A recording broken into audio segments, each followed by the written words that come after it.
This is nothing about soccer, all about football. World Cup Day. Happy World Cup Day. Final Germany, Argentina. This is Chris Kim. Liam on special assignment. Wanda mulling her choices. So, basically, we got through the second semifinal, the Argentina versus the Dutch. I don't think it was the best match of the tournament, but it was extremely entertaining. Unfortunately, you had Van Persie looking sick, not playing at full speed. But I think, if you want to take opposite ends of the spectrum, one game, one team gave up at 20 minutes. The second game, both teams went at it head-to-head, gave it everything they had, marked very closely, played solid defense. The Dutch probably created more opportunities. However, early on, what I liked about Argentina was their tactics, and they showed that under this new coach, it isn't all messy. Higuain kept hitting the PSG striker. As Wanda's mulling, I'm going to ask her who it is. Lavezzi. Even though he was the 10-man, the farthest up, he would come back, and they basically went over Indy's side time and time again, where it was almost like a flip. Higuain came up into the line of three, would take the pass with his back, did a spin, chip, went over the wall, and Lavezzi ran on them all day long. When the Dutch made the shift, Indy got hurt, they moved Kite, or however you pronounce his name, over to that side. They brought in, what was your Markin? Yeah, Mark Yakin, I think, which he came in on the other side. What did Argentina do? They went to a 4-4-2. They moved Messi and Higuain and later Aguero as the two front men to keep pressure on the front men. So I really thought that was a great chess match. I saw how Argentina adjusted their line and their tactics. So, no score, but it came down to kicks. It came down to maybe a substitution because of Van Persie, where you couldn't go to Tim Krul.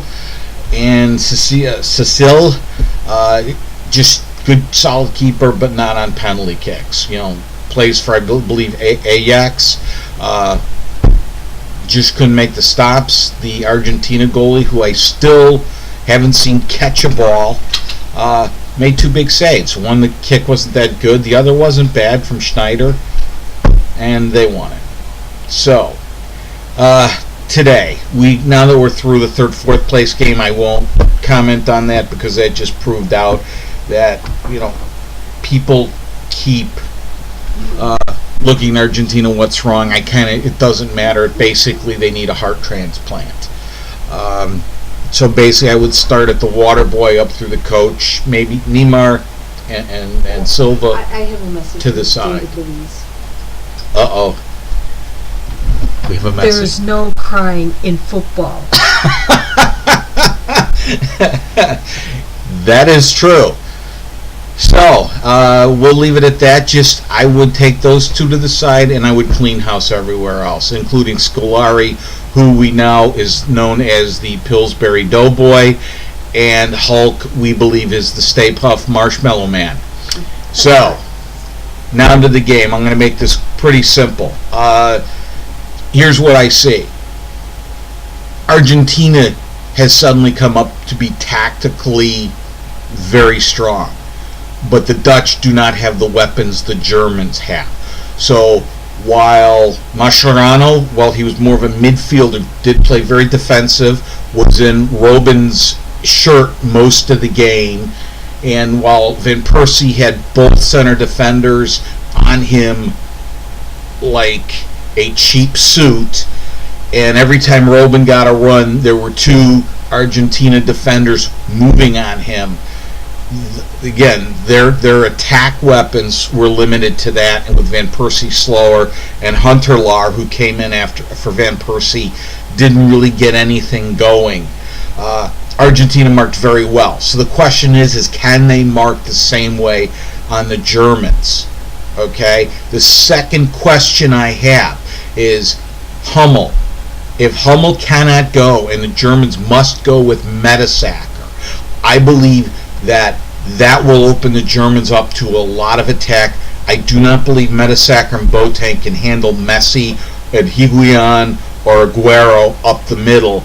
And if Di Marie's there, the Argentinas can play at the back line a little kick and run and just run ragged on the Argentinians. While I will root for Germany, as I am, as an American, a mutt and part German, I think Argentina's going to win this one because I still think that Hummel will be slow. I don't think that Germany, when they have been marked closely, like with Ghana, they weren't able to really run up the score. The U.S., obviously Tim Howard had more of an impact on that, and Portugal, when Pepe lost his mind and decided to half headbutt Mueller. I mean, if you're going to do it, headbutt him. You know, that little trick wasted a red card. Germany, if you can be on them, I think you can disrupt the machine enough.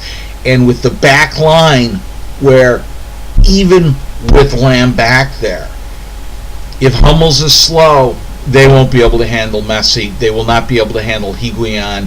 And with Lavezzi, who has some wheels on him, and with Aguero maybe coming off the bench, I think Argentina's going to beat the machine. So, any further comments from Wanda the analyst? No. And we have Liam stationed to do spot interviews with all the players and tell them everything they're doing wrong. Just kidding. So this is all about soccer. Happy World Cup Day, and go Germany.